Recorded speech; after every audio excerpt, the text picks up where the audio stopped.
अस्सलाम वालेकुम स्टूडेंट्स, मैं आपकी क्लास टीचर फ़ौज़िया क्लास 3 आपकी क्लास टीचर हूँ। मैम फ़ौज़िया।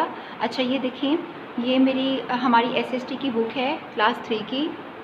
ये देखें, ये बुक आप लोगों के पास होगी, ठीक है। इसका पहला चैप्टर आप निकालिए, द सोलर सिस्टम। ये देखें, फर्स्ट चैप्टर है आपका द सोलर सिस्टम। हम इसके बारे में थोड़ा सा पढ़ते हैं। वैसे हमने इसके बारे में जूम क्लास में काफ़ी अच्छी तरह डिटेल से पढ़ा। अभी मैं आपको इसका थोड़ा सा इसके बारे में बता देती हूँ। सोलर सिस्टम क्या है। हमारे there are 8 planets in our solar system. हमारे सोलर सिस्टम में 8 प्लैनेट होते हैं। हम प्लैनेट अर्थ पे रहते हैं, जो कि हमारा सूरज से तीसरा प्लैनेट बनता है। हम थर्ड प्लैनेट पे रहते हैं, जिसका नाम है अर्थ, ठीक है। और इसके अलावा भी बहुत सारे प्लैनेट्स हैं हमारे सोलर सिस्टम में। उनमें से कुछ जो हैं वो बहुत छोटे हैं और कुछ बहुत बड़े हैं। कुछ ज़मीन से बहुत छोटे प्लैनेट हैं और कुछ ज़मीन से बहुत बड़े प्लैनेट हैं। हमारी ज़मीन हमारे सूरज के गिर्द घूमती है और ये सूरज के गिर्द घूमने में अपना एक चक्कर जो है वो 1 साल में मुकम्मल करती है। और जब ये 1 साल में मुकम्मल करती है, उसी से हमारे इसी टाइम पीरियड में 1 साल के टाइम पीरियड में हमारे सीज़न्स बनते हैं। जो हमारे 4 सीज़न्स हैं, summer, winter, autumn and spring, वो ज़मीन जब सूरज के गिर्द अपना एक चक्कर पूरा करती है, जो कि वो 1 ईयर में कंप्लीट करती है, और इसी 1 ईयर के अरसे में हमारे 4 सीज़न्स जो हैं वो बन जाते हैं।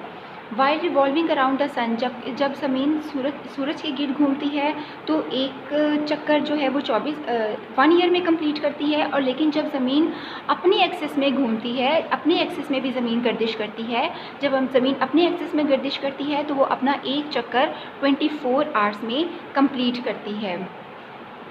और ये इससे हमें क्या पता चलता है, इससे हमारा दिन और रात बनता है। ज़मीन का जो हिस्सा जो है वो सूरज के सामने होता है। ज़मीन का फेस जब सन के सामने होता है तो वो दिन होता है, और जब ज़मीन का जो हिस्सा या ज़मीन का जो फेस जब सूरज की बैक पे होता है तो वो हमारी तरफ रात होती है। इसी तरह से बनती है, ठीक है।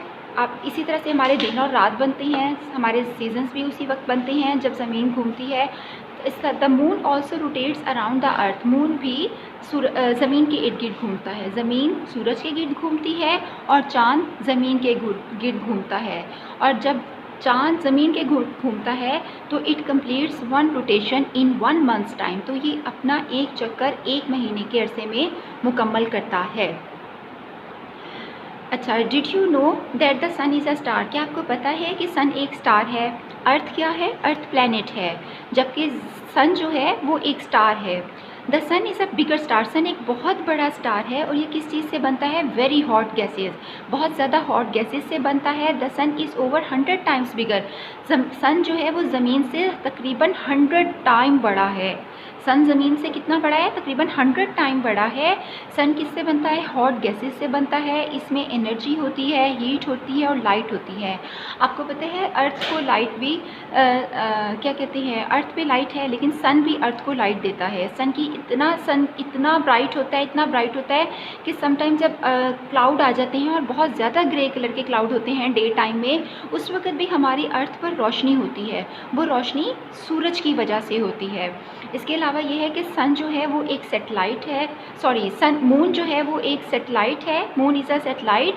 और मून जो है उसकी अपनी कोई रोशनी नहीं होती। मून के ऊपर कोई लाइफ नहीं है, मून के ऊपर एयर नहीं है, उसकी अपनी रोशनी नहीं है, पानी नहीं है, ऑक्सीजन नहीं है, कुछ भी नहीं है मून पे। जो मून पे रोशनी होती है, जो मून चमकता हुआ आपको नज़र आता है, वो सन की वजह से है। सन की लाइट रिफ्लेक्ट्स होकर मून पर पड़ती है, जिसकी वजह से मून हमें चमकता हुआ दिखाई देता है।